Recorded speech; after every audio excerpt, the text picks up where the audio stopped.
Hello and welcome to another very special episode of Bonfireside Chat. In this one, the fourth part of this series, I'm talking with Kole Ross about our 10 least favorite Soulsborne bosses. Again, as much as my Patreons, my multiple Patreons, I have certain ones I'm cheating on with other ones. I got a Patreon in every port. My multiple patrons, as much as they are dear to my heart, you have the Souls of Darkness Kickstarter backers to thank for this. So thank you for supporting me and letting me make a book. Some of our landings were desperate adventures. We are now prepared to meet the inevitable counterattacks with power and with confidence.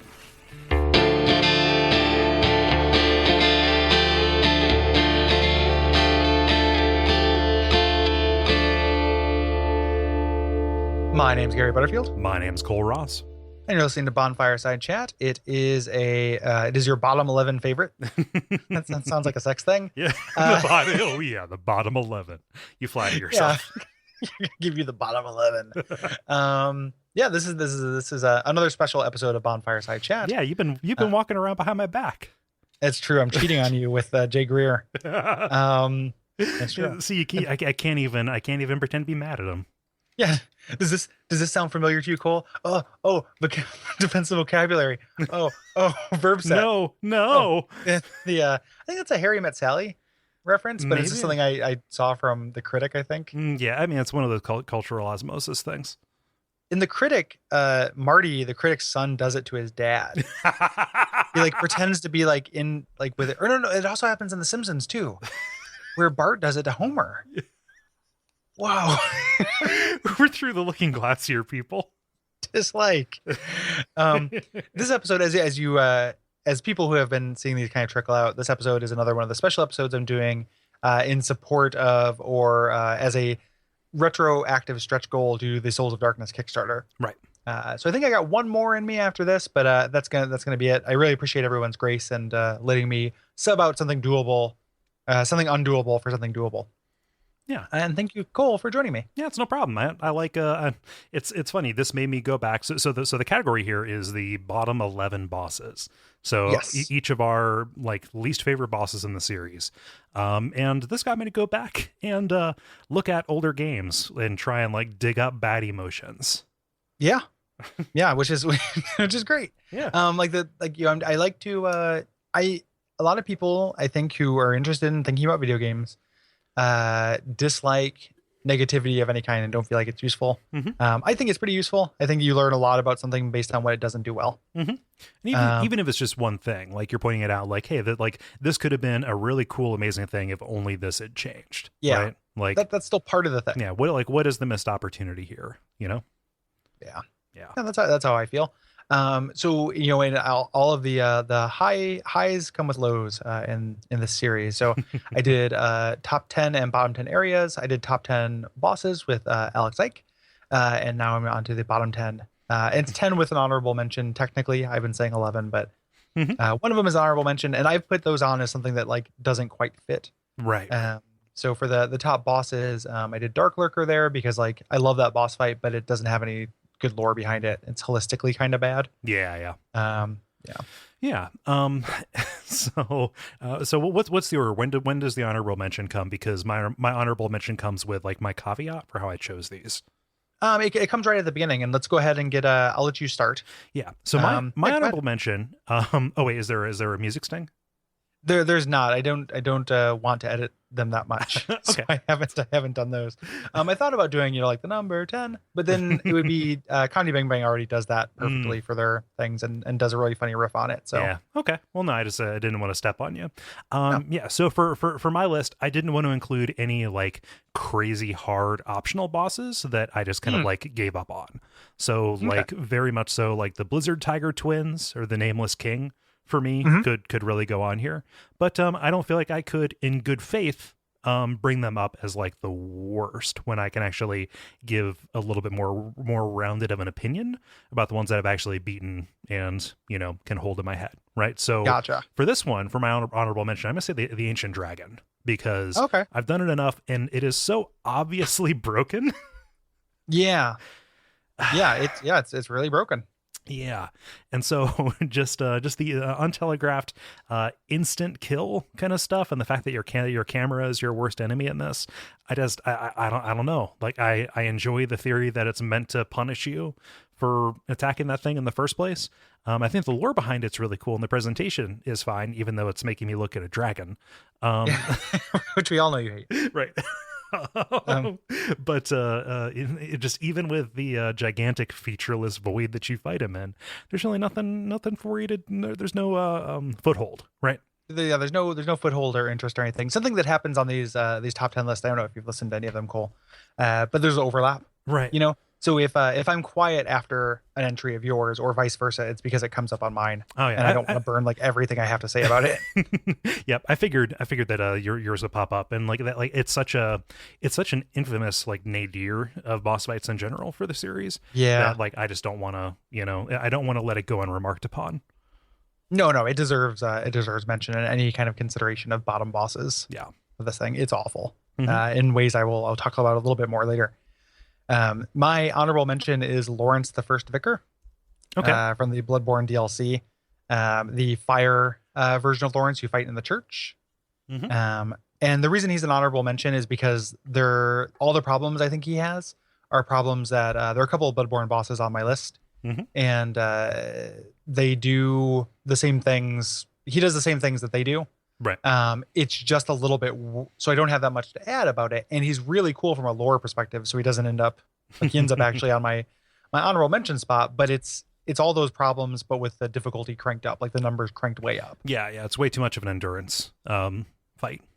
Yes. And it takes forever. He has way too many hit points, way too many kind of area effect fire attacks that are very difficult to move around in a game that encourages mobility. Yep, and it also has the attendant problems of being a large beast type boss in a Bloodborne game. Yeah, which is going to be a recurring theme as well. Yep, for my list. Yeah. What's number 10? Number 10, Gary, from Dark Souls, we have the Demon Fire Sage. Ooh, yeah. Yeah, I hate this guy because it's literally just kind of emblematic of how poorly thought out the Demon Ruins Lost Izalith area is. The fact that they, kind of bring the same demon back, it's kind of cool to see one of these guys kind of in its natural, habitat. But I've fought two of them before, and I'm probably going to fight another one later on in the series. So it doesn't make any sense to get here. And also there is a mechanical thing because his name and aesthetic indicates protecting against the wrong element. Which that's really frustrating in a series where it's kind of like, oh, you have to adjust your approach, as you come after these guys. If you're going to gear up for fire stuff and then no, fuck you, it's actually magic. I hope you read the wiki. Like it's really just kind of like it's a copy paste boss that kind of fills out this kind of infamously copy paste area, and it's super redundant. It doesn't add anything. It's literally just like buffer. He also he's not on my list, but I thought about it. And then I thought, it makes sense for him to be here. It makes less sense for him to be the stray demon, in the bottom of the asylum. Because what's that guy guarding? Like nothing. And then I was like, okay, so the stray demon is worse. But the stray I don't dislike that fight that much. No. So I went through a lot of gymnastics to not put him on my list. But he was on my short list. Right. Like if I was doing a bottom 15 or definitely a bottom 20, he'd be on there. Yeah. That area is one of the few areas that I've had problems with performance. So frame rate will sometimes kill me in that fight. Yeah. And that's really rare, but like how crazy is it that there are no good boss fights in the Demon Ruins or Lost Izalith? It's pretty bad. We're going to see more of that later, actually. Oh yeah. Oh yeah, for sure. What a bad stretch, at least the boss fights. Like those, Lost Izalith did not end up on my bottom areas. Like I don't hate that area. Right. But it is, it's not very good. Yeah, it sucks because like I dig the aesthetic and I dig the lore. Like I like the Chaos Witches and stuff, and their whole family dynamic is pretty great. I just, again, it's unfilled potential. Yeah. Yep. My number 10 is the Gank Squad from the Sunken King. Oh yeah, DLC. Yeah. The optional fight of the Havel plus 2 friends. Yep. That you fight. The reason this didn't place higher is this is a pretty bad fight. The reason it didn't place higher is because I think it's I appreciate how it's kind of meta. Like the idea of this is the in-game version of you being summoned into somebody's world to invade and just finding 3 people set up to kill you. Right. And the fact that even the equipment kind of matches that, I kind of appreciate a little bit. Yeah. The fight though, the way that you can beat this fight is by running in long, like Benny Hill circles throughout the entire thing, just stealing hits where you can. Yeah, and also it's in a super kind of baffling arena as well. Yeah, like it's almost like a Gears of War level, or like a Mario Kart like versus mode. Yeah. Thing. Oh man, and so like because those areas are kind of geared toward co-op, what it feels like is they're trying to encourage you to go D&D party versus D&D party. But just that is never quite worked out. Just again, because like that implies some kind of equality in the stats and the presentation, and they're just so geared up. They're so they've been huffing venom in order to become like juice. Yeah. Yep. you can bring people here, but the problem is that getting there is such a gauntlet. Yeah. And like one of the ways that it's a gauntlet is instant petrification. Yep. Like so it's overly harsh, and the area is not very interesting. Yeah. So that is, and there's no story behind these guys. No. They're just grave robbers. So that is why Gang Squad is my number 10. Mark it off the list. Who you got for 9? For number 9, the Leechmonger from Demon Souls. Yeah, this thing is such a non-entity.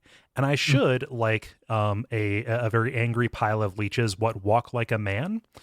However, just the fact that, you're kind of fighting the arena as you're going along, and most of what it does exists to slow you down, means that like it is literally just wasting your time on the way to kind of a non-existent fight at the bottom. And even if you are going to plink it with some arrows from the top, that is not, I think, an interesting way to fight one of these bosses. And if you're looking at like, so Demon Souls has a lot of amazing like venues for boss fights. I think that's good. But if you look at it here, that was done so much better with Adjudicator. They're very similar. Oh, sure. Yeah, they're very similar kind of concepts in that way. Like you're making that descent, but like what's waiting for you at the bottom here is something that just like doesn't have any lore, doesn't have anything really to the fight. It's just kind of there, and it ends like a pretty good area. Like I like 5-1 a lot. Mm. Yeah, he mongs leeches. Cool. Yeah. Yep. He sells leeches.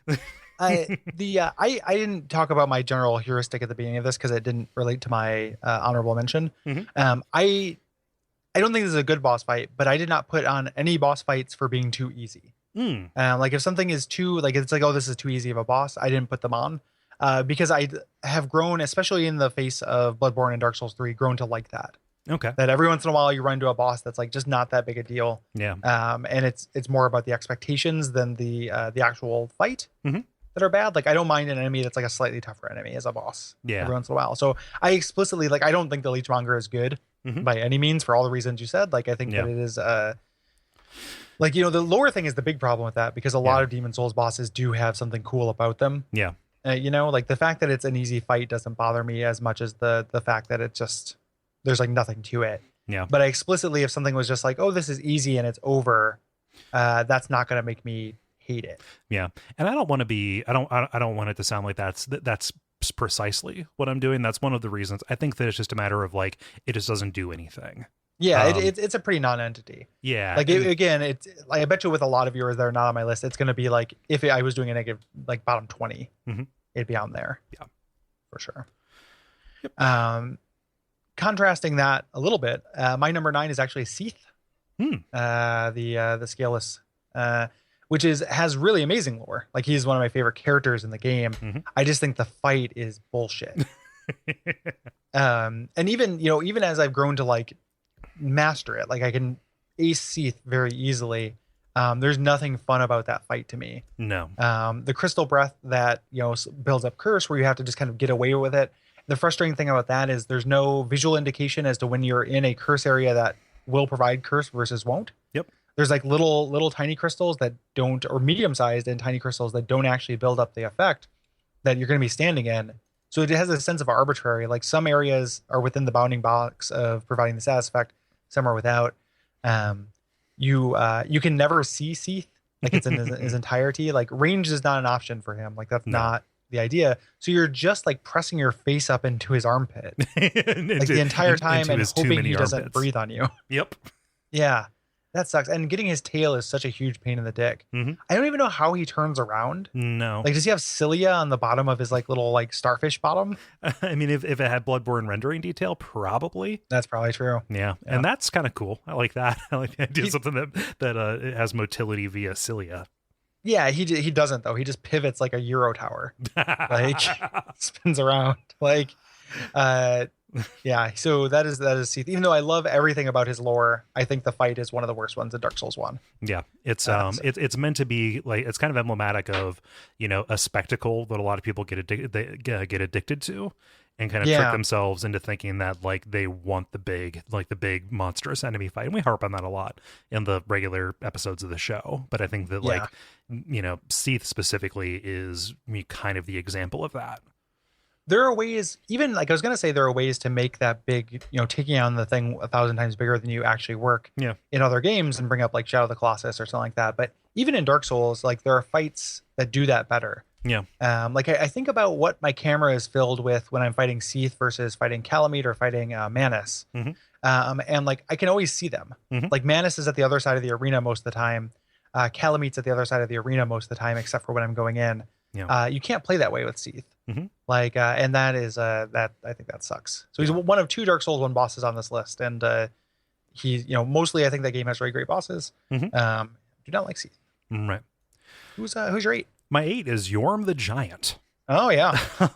We haven't gotten to this in the main shows. Maybe we have by the time this comes out. I don't know. But this is one that I actually will say it's on here because it's like just nothing. And it kind of like, of all the Lords of Cinder, there's very little about him. He's kind of just this extra little thing that was thrown in. He only exists to kind of like serve and pop off against an NPC who I'm kind of ambivalent about. And you're likely to miss. Right. So for most players, you're just going to get to this guy and think, "What the fuck was that?" Yes, what is this? And so like it's a little bit of you can engage with Yorm just as a regular fight, but if you are running around looking for shinies and you see the Stormbringer, you know exactly how this is going to work out. And so, just acing this guy because I found the very prominently displayed magic item. Yep. Yeah, is it's really dumb, and kind of it fills a slot that could have been much more interesting. To my mind, you only get so many Lords of Cinder in this game, right? And that they filled it with this thing that has no kind of reason for being, and also doesn't have any kind of, it doesn't have any kind of mechanical purpose. It doesn't even feel empowering, right? It's not like you are fighting him and he knocks something loose and then you get the thing that can let you curb stomp him. No, it's just kind of there. And Yorm shows up on my list as well. And just to add to that, though, I won't say very much when he comes up for mine because you nailed it. But like, I hate that the thing you pick up is the really cool magical item from Demon Souls. From a much cooler boss fight. The degree to which I hate that is insane. Like nobody is on my side about this. Like I complain about it and everyone's just like, "Oh, it's just an Easter egg." Like you don't take like a mystic, like a cool, unique sword, totally change what it does, and then make it so there are 2 of them in canon. Like that is like why I understand that you hate Dark Souls 2, Dark Souls 3, but why do you hate Demon Souls? Like the Storm Ruler is great. Like this, like man, like rending the sky and tearing down those mantises with that sword feels so good. Yeah. Hoping that your stupid ability charges before Yorm just decides to step on you sucks. Yeah. I hate him. Man, it takes it takes something like literally one of my favorite things about Demon Souls, like this crazy unique fight, and then just kind of like takes it and tries to like rub that goodwill off onto something that is otherwise just completely unremarkable. Dark Souls 3.text. And not only that, but the text of the Storm Ruler in Dark Souls 3 says that it is brings giants to their knees. Guess what? It doesn't work on any other giants. Nope. Like at the very least, be internally consistent. Like if you could get that sword and then bring it back to like the giant in the cathedral and take him down with it, that would be at least kind of cool. Yeah, if this was just like a special item that was, like if the giants were incredibly difficult to fight, but this, just made it easy to clear them out, then okay, cool. Like I'll do. And it was called something other than Storm Ruler.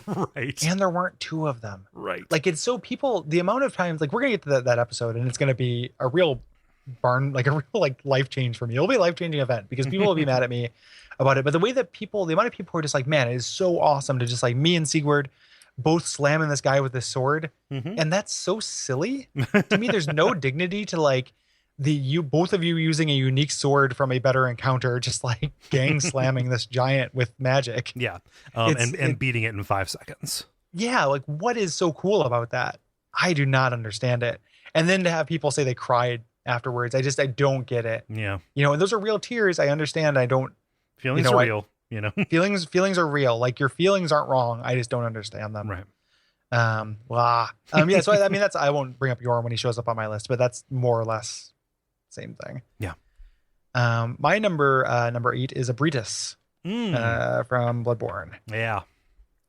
Who has a lot of Bloodborne problems and is just overly harsh and has a one-hit kill that is very hard to avoid. Right. And just like even the stuff that's not a one-hit kill, the stuff that just sets you up for a 2-hit kill, is pretty garbage. Like that dive is kind of inexcusable.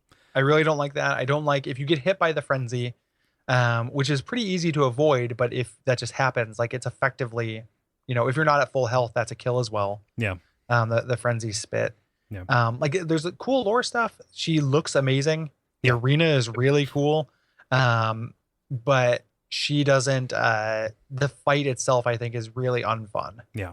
And then there's also, kind of the unfortunate, inadvertent taking back of something cool when the RAM leak or the memory leak was fixed. Oh yeah. Where like it became, exactly. Where like at first I thought, oh, this is like this weird idiot god that, is not intelligent, so it can't fight very well. It's more beast. These things that people are worshiping are actually, more beast. That seems relevant to the themes of Bloodborne. And then just to have it be like, nope, it's amazingly hyper competent and scary Cthulhu monster. Yeah. And, that can kill you instantly. In fairness, that's not the game's fault that you got that in first impression. No. It was just a technical glitch, combined. I had a very similar experience. I didn't have her, banging her head against a wall, but I did, I dispatched her easily the first time, and I drew kind of similar conclusions. And to have it kind of like, takesies backsies, here's an entirely different game. It's like we got a scholar rebalance midway through, and it didn't make things better. Yes. Yeah. I had to, I had to put something that represented that aspect of Bloodborne on the list, for me. And like, this could have been a couple different things that it wasn't. And this isn't the last time Bloodborne shows up on the list, but like this could have been, very easily been like Amelia too, which doesn't one hit shot you, but like has these camera problems and has these issues. Yeah. So Bloodborne beast fight dot text. Right. So my number 7 is actually the Duke's Deer Freya. Okay. And it's kind of hard for me to justify this objectively because, again, we've come to this over and over again throughout the show where one of us has a lot of trouble with something and the other one kind of like walks through it. And even on my, my playthrough, I think for Scholar or for just for something else, I managed to do pretty okay with Freya, right? Like I got the pattern down. Something just ended up working. And I got her in a couple of tries. There's something about her design though that still sticks in my craw and just kind of brings back that one long night where it was like 4 a.m. and I was trying to beat this game for a deadline and just, I couldn't close the distance between her and me before she kind of like swung back around and did her laser.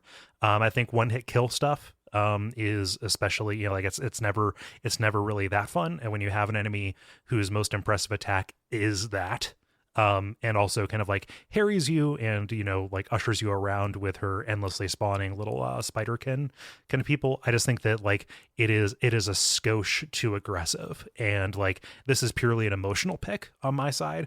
But like, again, like I could like lump this in with kind of a Seath kind of vibe in that it's big and impressive and it looks amazing, at a distance, but trying to close the distance and fight in it and try and figure out what is safe and what isn't.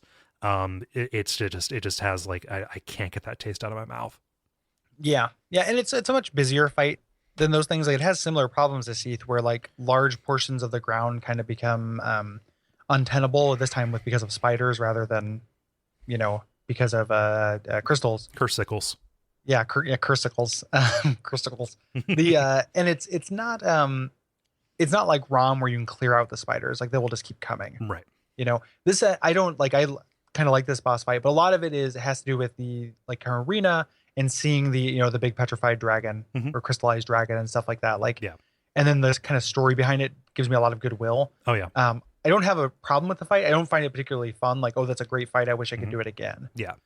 So it's not up there with me for that. Yeah. Aesthetically, it's on point. Like I love the fact that like, oh, this is the pet who actually got the soul. It's not it's the dragon. I forget exactly how that articulates. All that's great. It's just it is literally just the play that bums me out. Yeah, fair enough. My 7 is the Nameless King. Okay. From Dark Souls 3. Wow, Which I didn't rank higher. I am too. Like it is. I really hate it. Like I really hate it. But it's the God. Maybe it should have. Let's go back to trials. It is. It's a really. I think it's a really bad fight. Mhm. Like it is. It is everything just turned up to 1,000. Too many attacks to memorize. Too much damage. Too few breaks. The breaks look like attacks. And you have this terrible first phase where the camera is a problem and it's just an Estus tax. Yeah. And I hate that. like multi-phase bosses. I don't know why, I guess I do know why like Two Princes doesn't bother me that has multiple phases. It's because it's not challenge mode crushingly difficult. Right. This is meant to be the big fuck you thing, but then just to make it like, oh, you beat him, you didn't actually beat him. Here he is. That sucks. Yeah.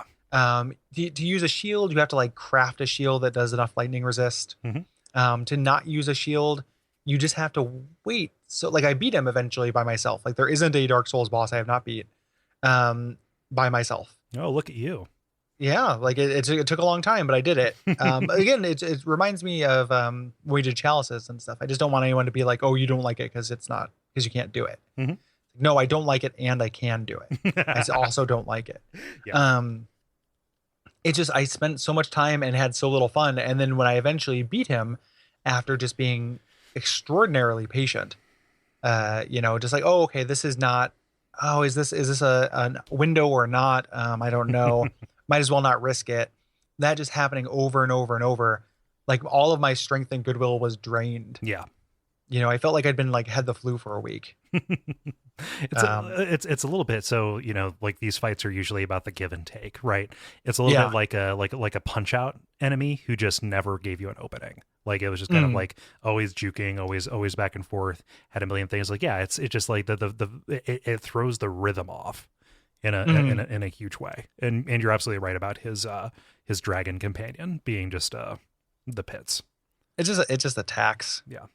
And even the lore stuff for this guy, which is like complete and stuff, also just isn't that cool to me. Yeah. And we'll get into that when we get to that episode. But like it just everything about him was a question or an answer to a question I didn't ask. Like I didn't feel like, oh, this game needs one really mega hard boss because these are too easy. I never thought that. The bosses I think are pretty hard. I never felt like Gwyn's son needed to be answered. Right. And then to have it kind of be this and be answered so fully and explicitly is somehow worse to me than just leaving it as a question mark. Right.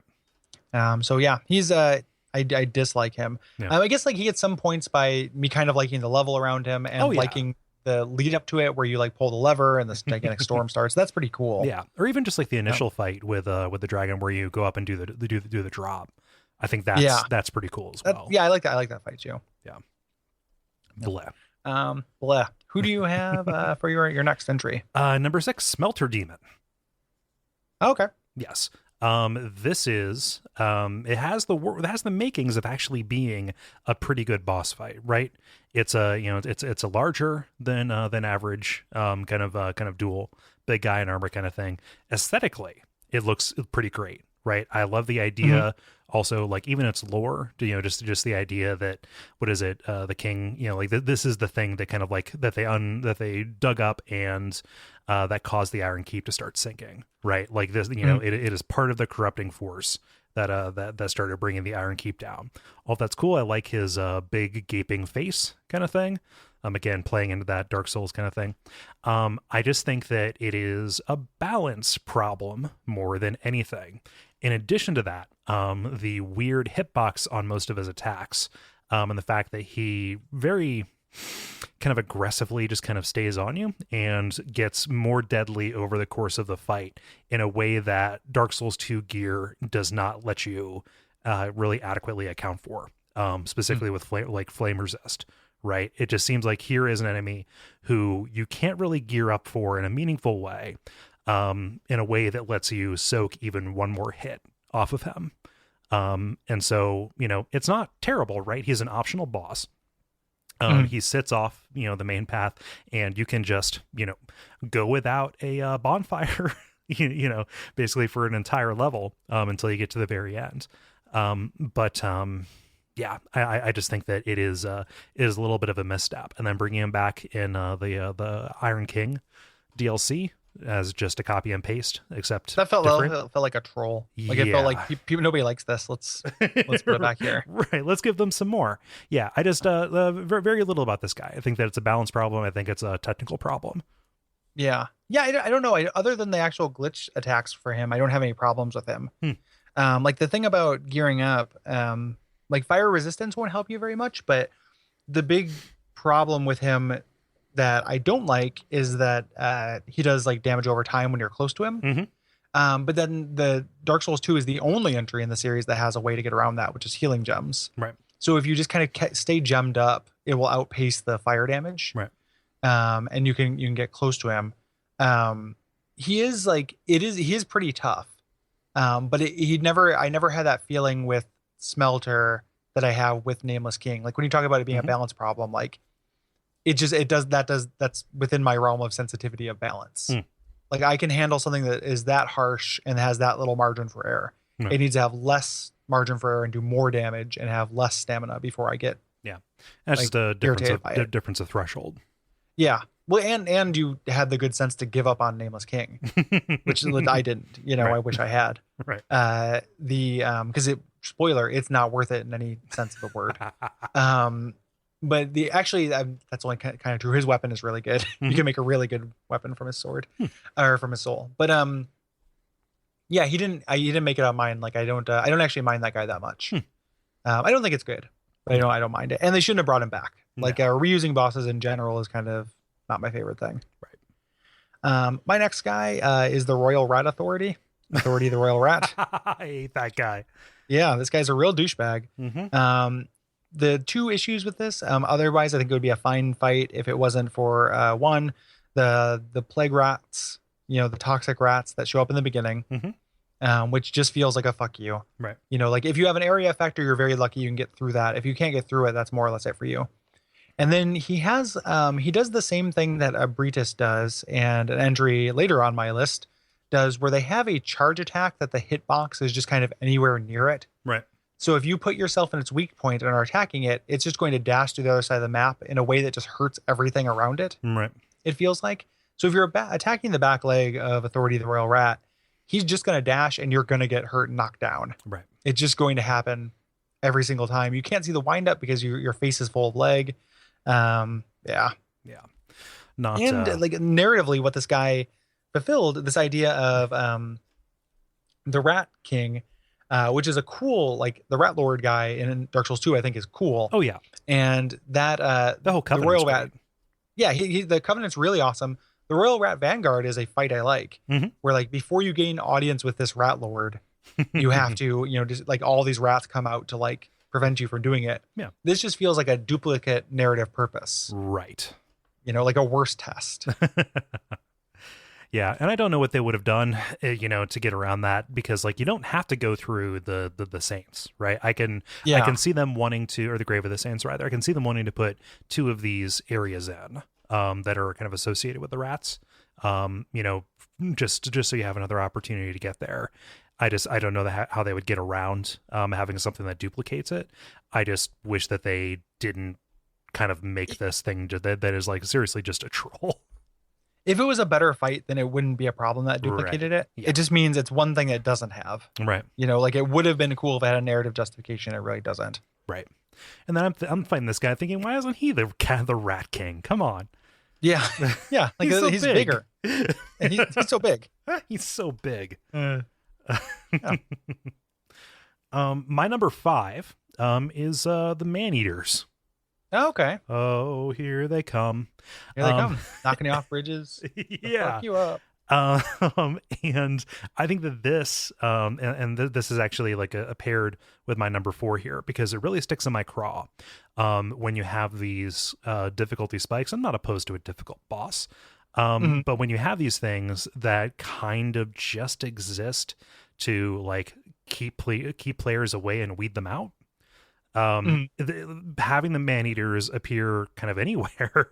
I don't know if there's a good place to put this. I like that kind of mid boss kind of reveal that there's a second one that's going to come down. I liked it better when they did it in Dark Souls, because I felt like they learned their lesson, which is it sucks to have a fight with an enemy who is just not accessible for you to hit for most of the time.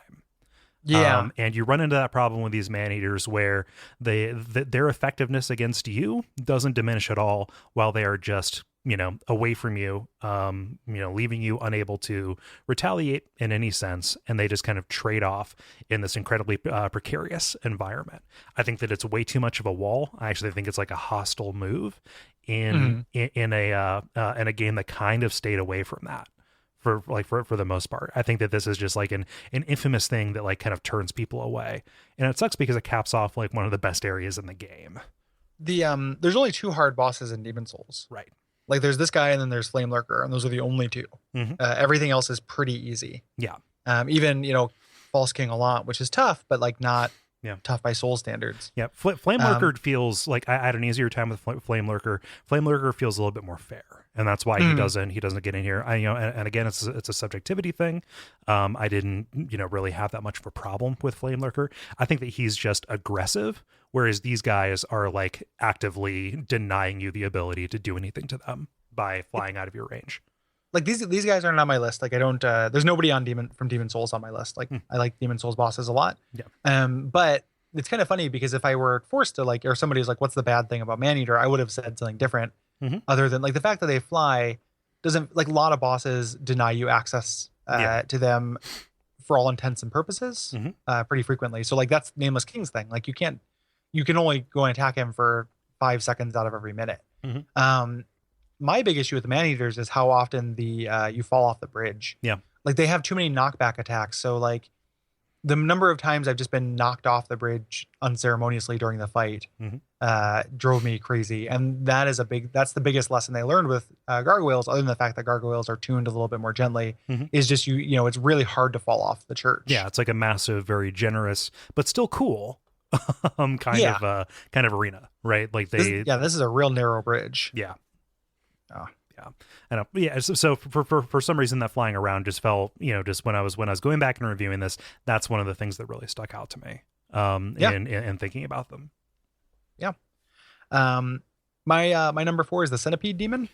Or number 5 actually. Oh, I apologize. Number 5. My number 5 is the Centipede Demon. He gets on here twice. My number 5 is the Centipede Demon. Yeah. Which is a boss I hate. There's nothing cool about this guy. The camera, he does a thing, and I hate it when any bosses do this, where or regular enemies, where they jump up high enough to break your lock on as a move. Yep. Like where they're utilizing your camera against you. Hate it. Yeah. And that's the Centipede Demon's move, is to jump way up in the air. Yep. Stick to the ceiling. Stick to the ceiling, like land on you in a way that who knows what is going to be a hurt box when this thing lands on you. Because this thing is so hard to read. Like, just I defy anybody to draw this thing. Or draw its hitbox. Or anything about it. Yeah, just draw it or draw anything about it, because it is just a big pile of legs, which is what a centipede is, fine. But just the fact that it's constantly, like, its move set is bad. Like this fight, it should have been sticking out of a wall or something when you fought it. Yeah. Like it just to have it be a free ranging thing, and then just have the arena be that hostile. Like the way that I felt like thought this might happen is you cut off its tail in the fight, pick up the ring, and then have the full arena. Yeah, but no, for him, that's just never going to happen. It's possible, but it's not going to happen naturally. Right. Given how you can't equip things in battle, you could cut off the ring, put it on, and then die, and then come back, and that would be fine. But that's also goes into how lava works, where it's so hard to see. Oh yeah. If you're on lava, like Nothing Definitely. about this works. I mean, even just kind of like discerning the distance that this thing is from you. I had Centipede Demon on my list higher, actually, Yeah. just because its arena is so hostile. Fighting it on this tiny little platform again, it's possible to avoid doing that. But it really is just kind of a fuck you. Also, I don't like the idea of a boss that even in the okay, so in the small likelihood that you're going to cut off its tail and run out and get this thing and put it on, that still almost requires you to die before you can beat it. And I don't like the idea of a Dark Souls boss that is tuned for at least one mandatory death. I want to believe when I walk into I want to believe that when I walk into it, there's a possibility that I'm going to ace it, because that is an amazing feeling, and you always try for it. That first attack or that first attempt is almost always, unless I really feel like there's something I'm apt to lose, is going to be incredibly aggressive. This kind of defies that by pinning you down. And then when you're trying to look at this enemy, at this boss in this arena, a lot of people are bothered by the lava in Lost Isla. It never bothers me more than it bothers me here, trying to find this guy, because it just blows out the screen. It's so telling how frequently like our complaints about bosses and enemies just come down to how to read them. But that, and when people kind of minimize, when we're complaining about that, and people are just like, oh, I don't think that's actually like a thing. Like it is a thing. Like the part of this game, like, the things this combat is about, when you break it down to its elements, it's about a lot of things. And like stamina management is a really big one, but reading tells is the other big one. Like knowing when an enemy is about to do something, and that requires like a clearer silhouette than a lot of these enemies have. Like a full camera, you need to be able to see them and see their silhouette and have it make sense. And this guy doesn't do either of those things. Yeah. That is why my number 5, Centipede Demon. Centipede Demon. My number 4 is another wall, kind of similar to the Man-Eater, the Capra Demon. And this is purely just because of the configuration, the arena. If you get to Capra himself, it is fine. But again, I'm speaking for everybody. I'm speaking for the numerous people who got to the Capra Demon and then just, were not able to break it, because it is so aggressive. It's very stingy with the opportunity to learn. And I think that any boss that's going to kill you, right out the gate, so much so that most people can just recover their souls from outside the arena, I think that runs counter to what I look for in these. So the tiny arena, very little room to maneuver, the 2 dogs that come at you right away, and then this thing that will probably finish you off with one of its attacks. It just really raises my hackles, like on principle almost. So Capra Demon. I like Capra, but I think that the game did a bad job of telling you what it's about. Like we talked about this way back in the day, but we talked about this boss being, the idea being to teach you to upgrade your shield. Like that stability is a thing. There's nothing about this that suggests it. Right. That is the secret, other than just knowing exactly where to roll and kind of being lucky. Like that is the secret to fighting him like you would fight a normal boss in the game. But there's nothing, like the level leading up to it, fighting the thieves and stuff like that, teaches you about backstabs and rolling. It doesn't teach you about shield stability on your way there. So if it did, I think this would actually be a legit like good boss. Like I actually like Capra. He didn't end up in my favorite bosses either, but I like him. But I think I would agree that the game does a bad job of like explaining him. Yeah. And I can't blame people for not figuring that out, because just because even on the best of days, the upgrade mechanic is without a wiki, the game does not actually do a lot to make that apparent to you. To lay it out. One thing the games have gotten better about is explaining how to play them. Oh yeah. So my number 4 is Yorm. I've already said my stuff about Yorm. So I don't know if I need to add much more to it, but I do think it is a really, really bad boss fight. Yeah. And it is just, there's just not enough there in the text to have the kind of quiet pathos that they want me to have for this character. Like, yes, he defended his people didn't like him. That's sad as a sentence, but I don't actually know him or his people or his world enough for it to be meaningful. Right. Yep. No argument here. My number 3 is the Centipede Demon. I've already said pretty much everything I need to say about the Centipede Demon. Yeah, he's a piece of shit. Yeah. My number 3 is Lud and Zalin, the two dogs from the end of what my surprise worst level, the level that beat out Chalice Dungeons in my worst levels list, the Snowy Waste or whatever. Oh yeah, yeah. This sucks. Like this sucks. Yeah. It is it takes for it's the run up is the worst run up in Souls history by a really wide margin. The fight itself is just it's a fight that I like, but just two of them with no additional kind of wrinkle or anything to it other than that one of them gets strong. I think one of them gets stronger when you kill the other one, which is fine. But just killing one of them is hard enough. And just the fact that the penalty for failure is a couple, a load screen, but also a 10-minute run through this terrible, awful place. Yeah. And that's one of those things too, where like, people gave a lot of shit to blood or to healing gems, but like the fact that meant that you didn't use up all your Estus, like that as an Estus tax, like there's no such thing as an Estus tax in Dark Souls 2. Right.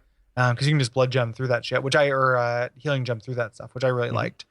But yeah, this fight is really, really pretty excruciating, and it's worse too in that like I like the other fight. I like the first royal pet. Oh yeah, fight quite a bit. Alva? Yeah. But this one, these guys are dipshits. You also get really kind of crappy weapons from them. They're just like some boring straight swords, but there's so little reward for doing this. Yeah. That's why it's my number 3. No, I had just no interest. Hate that. It just blah. Yeah. So my number 2, lest anybody think that I am too kind to Dark Souls 2. My number 2 might be a little bit of a surprise. Alana, the Squalid Queen. Oh, okay. Yeah, not a big fan of her actually. So I like what this is trying to do. I like, the lore behind this, anytime these Daughters of Manus are brought about, that is a good thing in my mind. And I like the way that each of these DLCs handles that in a different way. I like her aesthetically, she's, kind of got the meat dress on, and she's got the scythe, all of that. I even like what it's kind of like fainting toward, which is, okay, she's going to summon help, so by God, you're going to summon help as well. Even then, summoning help doesn't seem to make that much of a difference when she can bring a whole other boss into her fight. In addition to any number of other enemies and any number of seeking spells, they're generous with the arena that they give to you. For her, but just in general, the fact that you can, fight infinite Velstats is not something that I'm down for. As much as I enjoy the Velstat fight, that side of the lore doesn't really jive with me. And mechanically, I think that it gets a little bit too. It's too hard to fight on your own, and they make her too hard when you bring more people in to fight her. Yeah, she gets too big of an HP buff. Right. And so I just think that this is it's a real failure of kind of incentive of learning. It's implying, telling you, hey, go ahead and bring somebody, and then it actually punishes you for learning that lesson. I really of the main boss fights in the DLC for the whole Crowns trilogy. I think that Alana is kind of the no great shakes, kind of the worst of those. I think she's probably the worst of the main ones too, but the worst of the there are other bosses in the main game I like a lot less. I didn't have the summoning thing, which could very well be true, because I've definitely have tried to summon for her, but I think that ultimately I ended up just fighting her. And it ended up being like a fight where I spent a lot of time just kind of kiting. But her verb set is limited enough, and I know Velstat's verb set well enough that it didn't bother me. Yeah. Right. So I spent a lot of time kind of scooting around the arena, but getting in my attacks when I could didn't feel like other boss fights where I feel like there aren't enough opportunities to do so. Yeah, I totally felt like I was boxed out of, it was a problem of focus, and it was a problem of just being outnumbered by stuff that can do a whole lot of damage to you. When I was praying for those fucking devil pigs.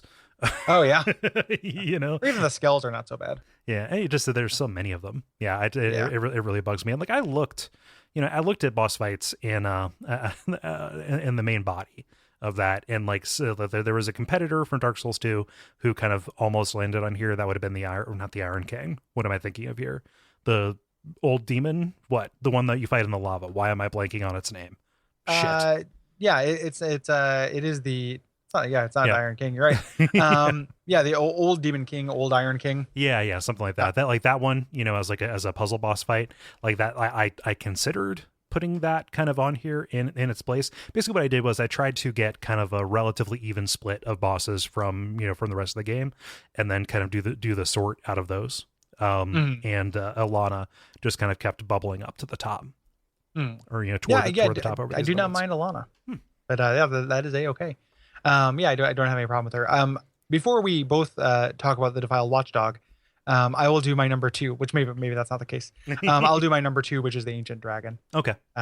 Who I hate for much of the reasons you said. That it doesn't matter how big the arena is, it just has that big fire attack that before the patch just one shot you. Yep. It just and even after the patch, like I've tried it since then. It's still like, if it doesn't one shot you, it sets you up for a really easy 2-shot.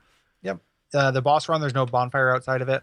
So pre-Scholar, all those enemies were hostile. So you had to do this insane run up to get to him. And then once you figure it out, actually figure out the method, it's just boring. It's like boring, doing something with a high amount of precision. And if you fuck up, you have to start over. And you don't do, like, it's really hard to chunk him. Like, he has a lot of hit points. Yeah. You don't do very much damage to him. So he's it just the lore stuff, the implications of that stuff's kind of fascinating to me. Oh yeah. But I think it's one of the, for a long time I called it the worst fight in the series. It is a really, really, really bad. Yeah. No. No disagreements there. And you were right. You were totally right about my number 1. So we can both tag team the Defiled Watchdog. What else could it be? Like, honestly, who else makes sense for the worst boss in this series? Oh my god. And it's a combination of things. Like, when you fight this thing just regular, it's a real problem. I'm very specifically talking about the Defiled. Oh yeah. Yeah. He's it's the same, it's because when you fight him regular, it's like fighting one of Sullivan's beasts. Right. It's almost exactly like fighting one of Sullivan's beasts. And that's fine. It's not super great, but it's fine. It still does the thing where all of the Dark Souls enemies now have an attack they do more or less instantly if you get behind them. He does the thing where he charges across the room when you're near him. Yep. And the hitbox of that is fucking inscrutable. Yep. Like, I can be next to his leg and then his leg moves perpendicular to me and still somehow knocks me on my ass. I don't know what's doing it. No. And then just the fact that you have to, like, this version of the fight, you're fighting at, quarter resources. Like, you have half as much health and your blood vials heal half as much. Right. So losing 60% of, like, something that would have been a 3 or 4 hit before you die is now a 1 or 2 hit. Yeah.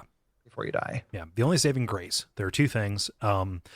His most deadly attack, like the one that will just like do the most damage, he telegraphs it. Like his jaunty little hop that he does before he like clears the entire map to get you. Like, I think that like that is that is a good thing. Speaking to that, like, just that, if you can see him, you can actually figure out how to avoid.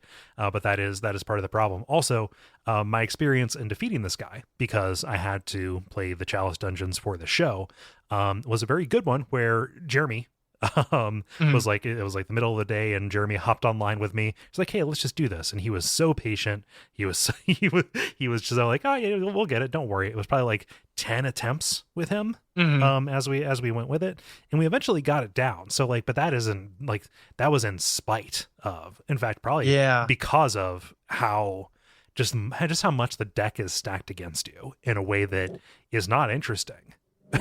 No, it's not like you don't have this feeling of like memorizing moves when you can't see the moves before they happen. Like when you are close to him. And in a game where, in any other Souls game, I feel like the idea would be, oh, you need to keep this guy on camera to read his tells, attack him at ranged. But this is the entry in the series where they made ranged combat more or less not an option. Again, the strangest thing, the game where everyone starts with a gun, ranged combat is not an option. Right. So you have to get up close to him where he can do his things that just feel very cheap, and that are just very likely to just kill you. So many loading screens dedicated to this guy. The NPC summon you can get for it is not nearly good enough. Like, he's not competent to ameliorate the difficulty. Right. Yeah, he sucks. Yeah, It just sucks. I think his suckiness kind of speaks for itself. I don't know that I have too much more to add. It's just it is a bad combination. We spoke about it at length in the episode. At length, too. yeah. Like it's in the chalice thing. We talked about this guy for like 20 minutes. He's bad, and he's bad in ways like a lot of things that could have made it on this list are the reason why he's on here as opposed to like Defiled Amygdala, which is also really bad. Is just that he just represents so many of the issues with that game. He doesn't do the thing where he jumps up to break your lock on like Amygdala does, but he certainly dashes out of your lock on enough, or jump like kind of like sidesteps out of your lock on. Where it's this weird meta thing where they're fucking with the interface and not with my character. Right. And that's just never going to be okay. No. So fuck this guy. And again, it also, and I talked about this in the Chalice episode, but I had just had this weird feeling of people who beat him just being so relieved that they beat him that they're like, oh, that was pretty good. It was satisfying. Yeah. And it's like, was it satisfying because it was a good fight? Or is it satisfying because you no longer have to fight it again? Yeah. Like, you no longer have to do it. It's like a weird combination of sunk cost fallacy and Stockholm syndrome. Yeah. The sunk cost Stockholm. Yeah. And I'm not a psychologist. So anybody who gets, some people probably genuinely like it, but I do feel like there is room out there, or there is an edge case of somebody who is just, this has to be good because I spent this much time on it. So that is why he's on there. And there are a lot of bosses that could have been on here as well that are also like pretty shitty, but these were the ones that, at least at this, and again, if you put a gun to my head, maybe my answers change, or if you ask me again in a year. Oh yeah. At a different day. Yeah. Because they'll definitely be a really obnoxious challenge boss in the DLC for Dark Souls 3. I guarantee they will try to one up the Nameless King. Oh yeah. And hopefully it's not on the critical path. Dear God, please no. Dear God. Okay. So I think the lesson here is that we really hate Dark Souls now, and we are specifically we've turned on the series because some shadowy organization is making it so we benefit from saying critical things about the series we once loved. Yeah, because it does good for us. Right. More people download it. More fans of Dark Souls download the Dark Souls fan cast when it's not a fan of the game. Right. Somehow. Yeah. I don't know. I mean, I still really like Dark Souls. It's just there are things, it is something that as we move on, and here's the faith I ultimately have in the series is that I don't feel like, or at least in the entries and the early entries of it, where I don't feel like it's like something has changed with me, where I'm just crankier and like more sensitive. I do think that in some ways, some of the entries have gotten worse and gotten better too, and we address those things, but this is the time, there are Dark Souls 3 bosses and Bloodborne bosses in my top 10 as well. Yeah. So this is the time to talk about why things are crappy. Yeah. And everyone has a representation except for Demon Souls, which is a perfect precious angel. I represented Demon Souls on mine because I wanted to be I even looked at Kingsfield 4 bosses that I could possibly put in there, but fuck ever finding any information about Kingsfield 4. Who can remember the Kingsfield 4 bosses? Like I loved that game, but I don't remember the bosses very well at all. Yeah. Yeah. So I think if there's a common theme across most of mine is that missed opportunities really bug me. Yeah. And walls especially bug me because I'm very experience driven in, kind of the way that I approach these things. And, those are the two things that are really, really going to get under my skin. Like not being able to see the rest of the thing. Right. Because something's there. Yeah. And I think I just kind of focus on things that exemplified things that I think make a fight not fun. Yeah. And more frustrating. And there's going to be, out of all the top 10 ones I've done, I could expect more blowback from this because like there are a lot of fan, kind of public whipping boys kind of bosses that didn't up on here that people will be irritated. Like, oh, where's Covetous Demon? Like Covetous Demon takes like 2 seconds. Yeah, it's like a non-issue. he's like a non, and it's not just bad equals hard, good equals easy. It's just, and I keep thinking about this, but the reason why people hate Prowling Magus and hate Covetous Demon is because they have a boss title card. Yeah. If like you walked into the Covetous Demon's arena and there wasn't a boss title card, it would be amazing. Yeah. You'd be like, what is this weird creature that lives at the bottom of this pit, eating people that are hanging from chains? Who like you find out it's like the servant who was in love with the queen. who got turned into this because of his lust, like you'd be way into it. It's just the fact that this is gonna be like Ornstein and Smo. Like this is gonna be like a really climactic, pulse pounding thing. And it doesn't actually read as a missed opportunity to me. Because wait one second here. It doesn't read to me that there is it's a missed opportunity because they don't cap off an area. These are like mid bosses, you know. I think that like Dark Souls 3 got a little bit better about kind of not signaling its mid bosses. You know, like we're just gonna put these in here. You know, stuff that would have gotten a title card didn't. I think that was probably a better decision. Yeah, like if they had done that way, then the Outrider Knight at the bottom of the Undead Settlement would have had a title card. Yeah. You know, in a Dark Souls 2 world. Yeah. Like that's about as hard as the Covetous Demon. You know? But they decided not to do that, which is smart. There aren't as many mid bosses, you know, in 3 either. So they kind of avoided the problem that way. But you know, I try to think of these what makes a bad boss. I largely, and not entirely, but try to keep my expectations out of it and more just think about like, oh, this is like a bad design decision because it runs contrary to what the game is doing. Right. You know, the game wants me to do or the game wants me to play. Important, you know, and it, you know, it shouldn't punish something that has been rewarding and grooming you toward, without a very good reason for subverting that. Yeah. Without intentionally like subverting it. Yeah. You know, just kind of mindfully. Right. Yeah. And it is just, I'm really, you know, I eagerly look forward to what From does.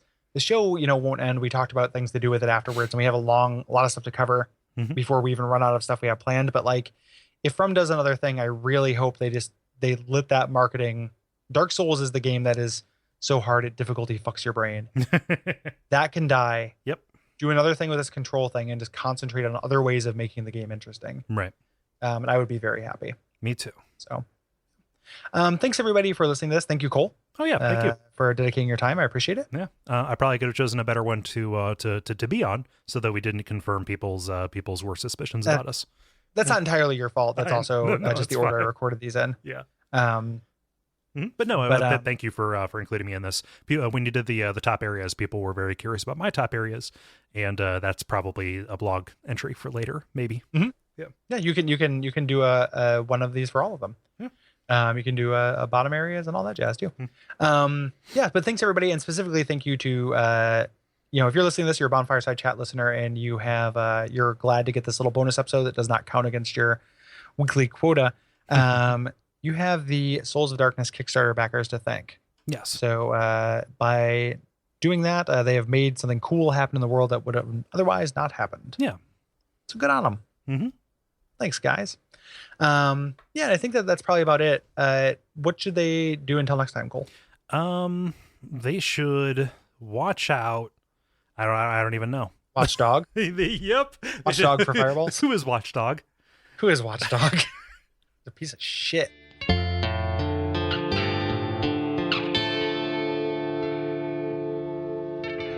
And we all pray that we will have far more soon